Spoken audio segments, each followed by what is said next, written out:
زندگی کا وقت پورا ہو جاتا ہے تو حضرت اسماعیل علیہ السلام روح نکالنے کے لیے آتے ہیں۔ اس وقت مرنے والے کو دائیں بائیں جہاں تک نظر جاتی ہے فرشتے ہی فرشتے دکھائی دیتے ہیں۔ مسلمان کے پاس رحمت کے فرشتے ہوتے ہیں اور کافر کے پاس عذاب کے فرشتے۔ اس وقت کافر کو بھی اسلام کے سچے ہونے کا یقین ہو جاتا ہے، لیکن اس وقت کا ایمان معتبر نہیں، کیونکہ ایمان تو اللہ و رسول کی بتائی ہوئی باتوں پر بے دیکھے یقین کرنے کا نام ہے، اور اب تو فرشتوں کو دیکھ کر ایمان لاتا ہے، اس لیے ایسے ایمان لانے سے مسلمان نہ ہوگا۔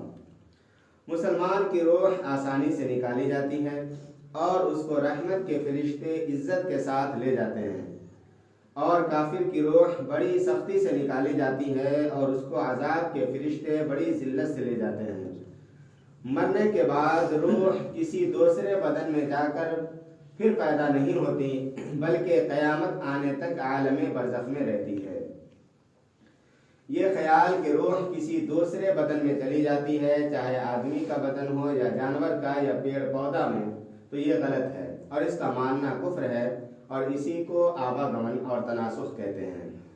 یعنی جس کی بھی روح نکل جائے تو پھر اس کی روح کسی دوسری شے میں داخل نہیں ہوتی ہے، کسی دوسری چیز میں داخل نہیں کی جاتی ہے، بلکہ قیامت تک روح عالم برزخ میں رہتی ہے۔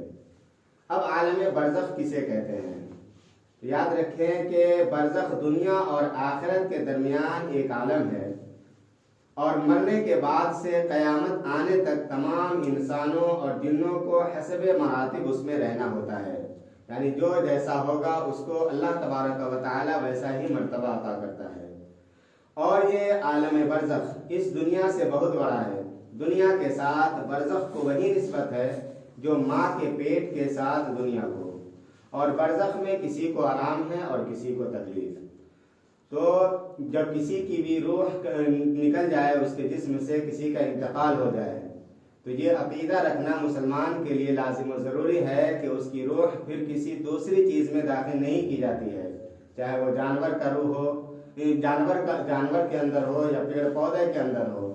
اگر کوئی ایسا ہے کہ جو یہ عقیدہ رکھے کہ کسی کی روح نکلی اور اس کی روح کسی جانور یا پیڑ پودا وغیرہ میں داخل ہوا، تو پھر وہ مسلمان ہی نہیں رہے گا بلکہ وہ کافر ہو جائے گا، کہ ایسا عقیدہ یہ کافروں کا ہے جس کو آواگمن اور تناسخ کہتے ہیں۔ موت کیا ہے؟ یعنی موت کسے کہتے ہیں؟ تو موت یہ ہے کہ روح بدن سے نکل جائے، لیکن نکل کر روح مٹ نہیں جاتی بلکہ عالم برزخ میں رہتی ہے، یعنی روح نہیں مٹتی اور یہ کبھی بھی مٹے گی نہیں قیامت تک، اور یہ عالم برزخ میں رہتی ہے۔ اب سوال پیدا ہوتا ہے کہ مرنے کے بعد روح کہاں رہتی ہے؟ تو ایمان و عمل کے اعتبار سے ہر ایک کے لیے الگ جگہ مقرر ہے، یعنی جس کا جیسا عمل ہوگا ویسا ہی اس کے لیے جگہ متعین ہے۔ قیامت آنے تک وہیں روح رہے گی۔ کسی کی جگہ عرش کے نیچے ہے، اور کسی کی علیین میں، اور کسی کی چاہے زمزم شریف میں، اور کسی کی جگہ اس کی قبر میں ہے۔ یعنی جو اللہ کے نیک بندے ہوتے ہیں تو ان کی روحیں، ان میں سے بعض کی روحیں عرش کے نیچے ہوتی ہیں، بعض کی روحیں اعلیٰ علیین میں یعنی آسمان کے اوپر ہوتی ہے، اور کسی کی روح چاہے زمزم یعنی زمزم شریف کے کنویں کے پاس ہوتی ہیں۔ تو یہ جگہ ان لوگوں کے لیے ہے، ان لوگوں کے روح کے رہنے کے لیے ہے جو نیک ہوتے ہیں، اللہ کے برگزیدہ بندے ہوتے ہیں، مسلمان ہوتے ہیں۔ لیکن جو کافر ہوتے ہیں تو ان کی روح کہاں رہتی ہے؟ تو کہتے ہیں کہ کافروں کی روح قید رہتی ہے، کسی کی چاہے برہوت میں، کسی کی سجین میں، کسی کی اس کے مرکٹ یا قبر پر۔ یعنی مائے زمزم کا پانی عظیم ہے، عظیم الشان ہے، تو یہ اللہ تبارک و تعالیٰ کے نیک بندوں کی روحیں، نیک بندوں میں سے بعض کی روحیں وہاں رہتی ہیں۔